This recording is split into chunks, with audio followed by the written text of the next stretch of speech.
Hello tout le monde et bienvenue dans ma première vidéo YouTube. Je tourne dans un cadre juste exceptionnel. Je suis trop contente de tourner ici. Je suis dans un parc national en Australie.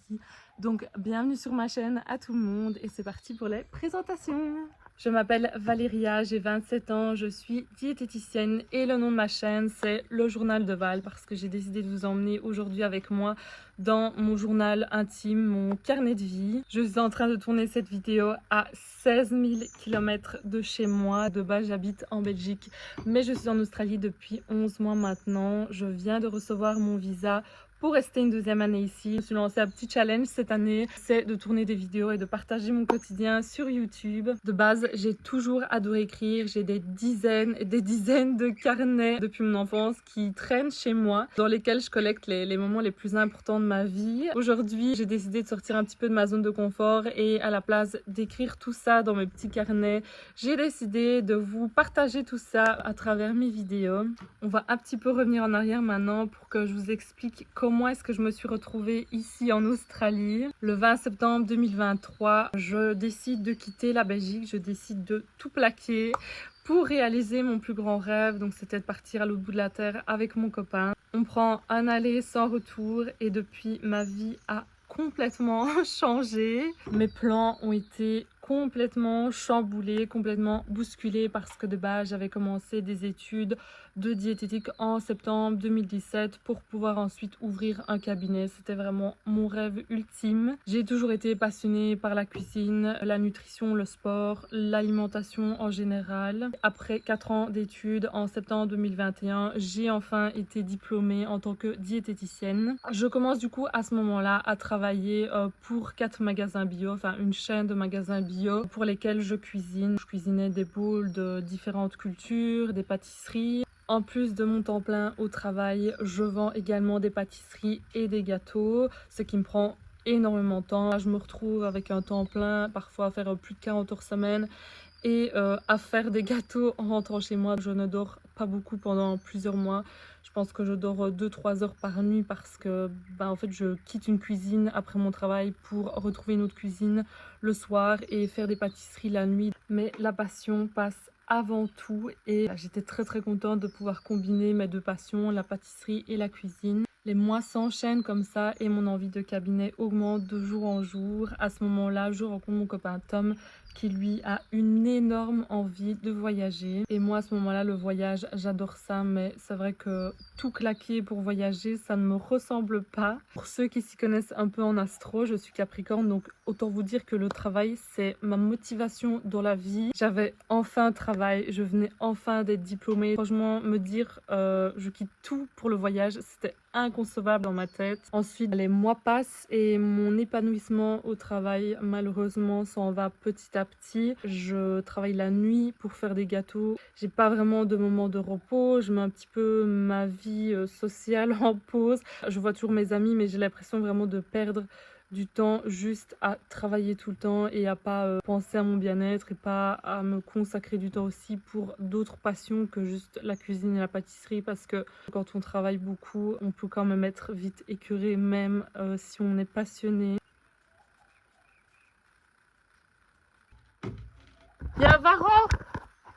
Désolée, en fait, il y avait un varan qui était en train de monter juste là les marches de la terrasse. J'ai pas pu le filmer, mais ça m'a complètement perturbée. Donc je reprends la vidéo.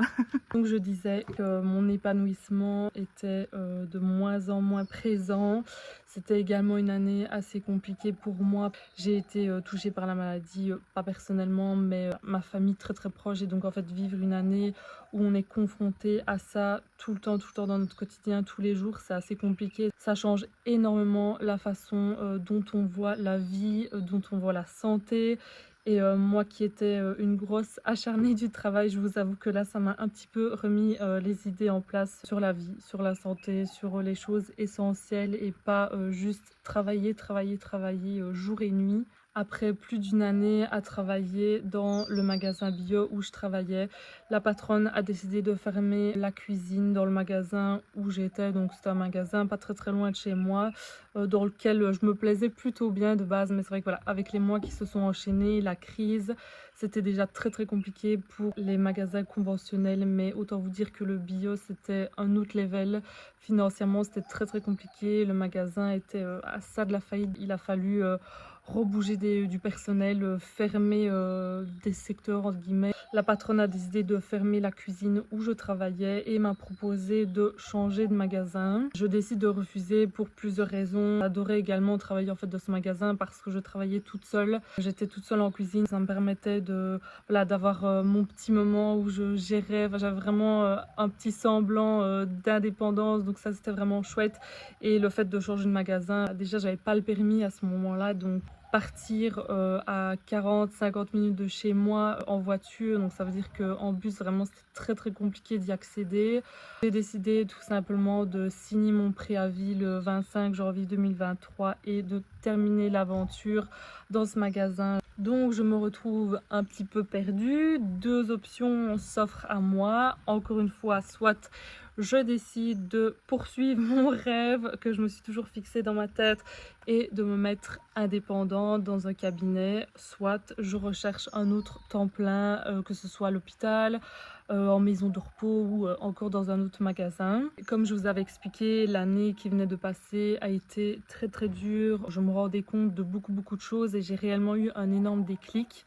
Mon copain, lui aussi, a besoin de changer d'air. Son envie de voyage est toujours aussi présente, voire encore plus présente. Moi, ça fait également des mois que je regardais du contenu sur les voyages. Ça commençait vraiment à me faire rêver. J'avais vraiment envie de découvrir le monde de plus en plus.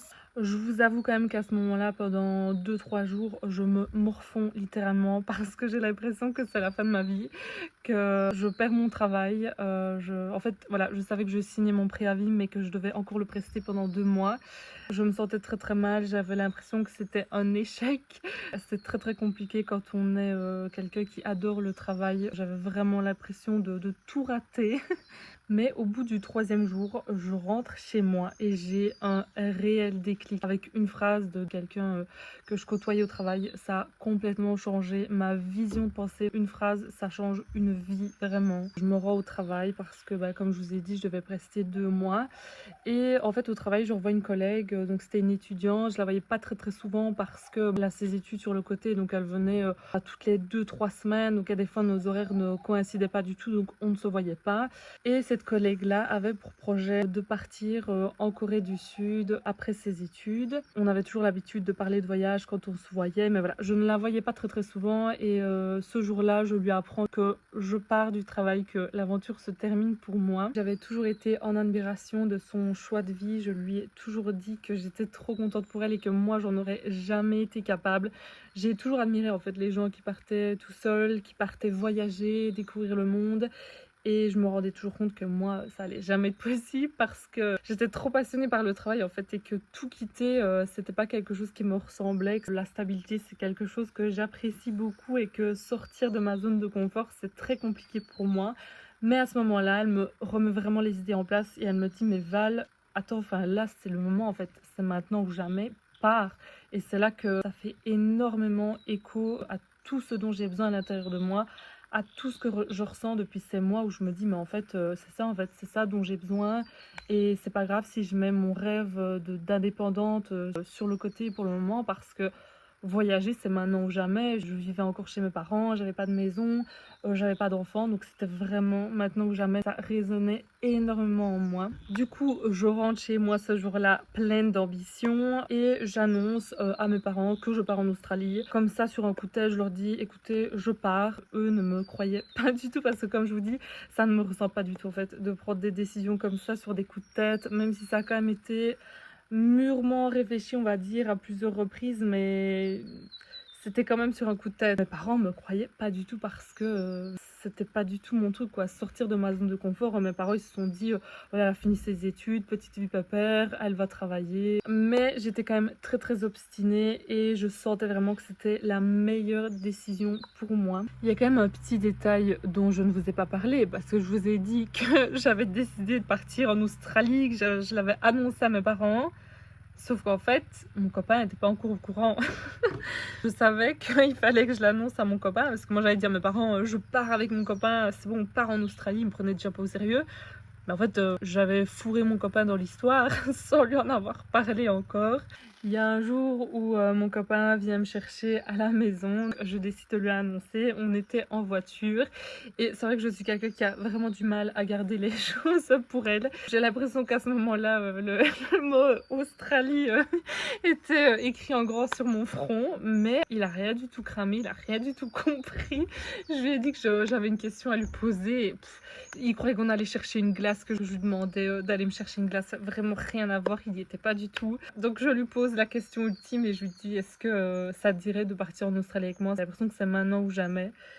Et sa réponse a été oui directement. Il n'y a même pas eu quelconque réflexion. C'était tellement naturel. En fait, ça faisait tellement longtemps qu'on en parlait. Et lui, c'était une envie qu'il avait vraiment. C'était même pas une envie, c'était un besoin qu'il avait depuis toujours. Vraiment, depuis toujours, il a toujours voulu partir. Et avant qu'on se rencontre, il avait vraiment pour projet de faire un voyage seul. Ça a bousculé un peu les projets de Tom quand on s'est rencontrés.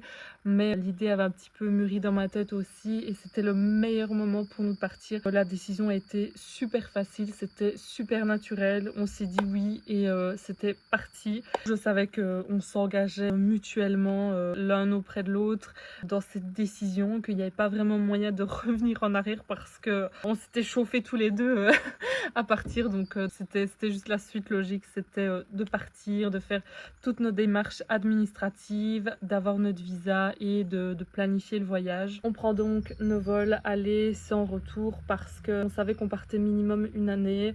On pensait déjà faire une deuxième année, mais on n'était pas encore sûr de rentrer entre les 2 années ou de les faire toutes les deux d'un coup. Aujourd'hui, ça fait 11 mois qu'on est dans le pays des kangourous et des koalas. Je suis trop contente.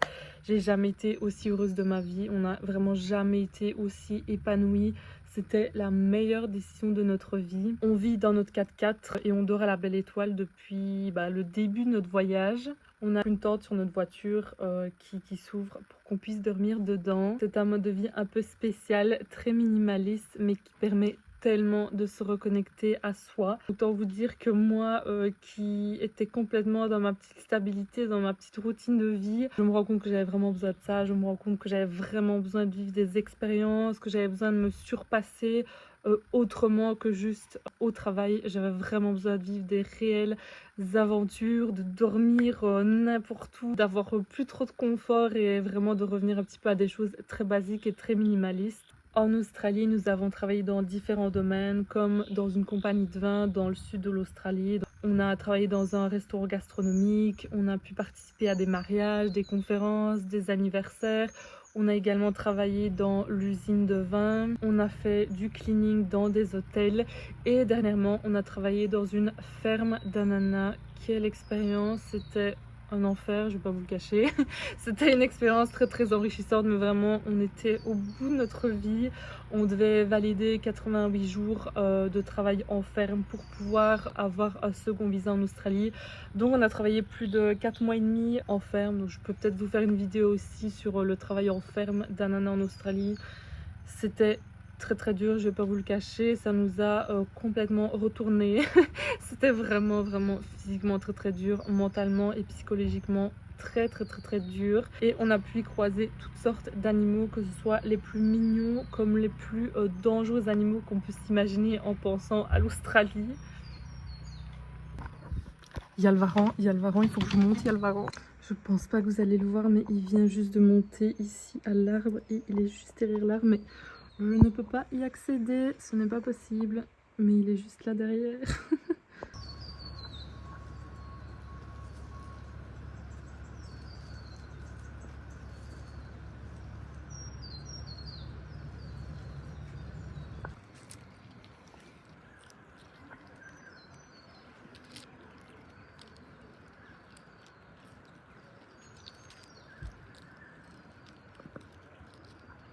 D'ailleurs, en parlant d'animaux, mes passions dans la vie, c'est les animaux, la nutrition, le sport, la cuisine. Ça, je pense que vous l'avez compris, mais les animaux, c'est vraiment une grosse passion. C'est encore un autre level. Je suis complètement fan de tous les animaux, mais quand je dis tout, c'est tout. Je suis fan des koalas, des kangourous, mais les serpents, j'adore même les insectes. Je suis vraiment une grosse fan des animaux. Je pourrais vous partager aussi du contenu par rapport aux animaux, à des sanctuaires que je vais visiter ici en Australie, parce que Dieu sait que les sanctuaires en Australie, c'est juste incroyable. Ici, vraiment, la nature et les animaux, je suis complètement fan. Et étant passionnée également par la pâtisserie, les plats assez gourmands et healthy, je compte bien vous partager mes recettes préférées. Alors si vous aussi vous hésitez à tout quitter pour vous envoler ou que les voyages ça vous fait tout simplement rêver, bienvenue sur ma chaîne, ou plutôt dans mon journal de vie. Je vous emmène avec moi à l'autre bout de la terre pour qu'on voyage et qu'on cuisine ensemble. Merci d'avoir regardé ma vidéo jusqu'à la fin et on se retrouve bientôt pour de nouvelles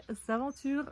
Gros bisous. Sunshine and moonlight, I fade into stars, stuck in your eyes. Yeah, I'll take a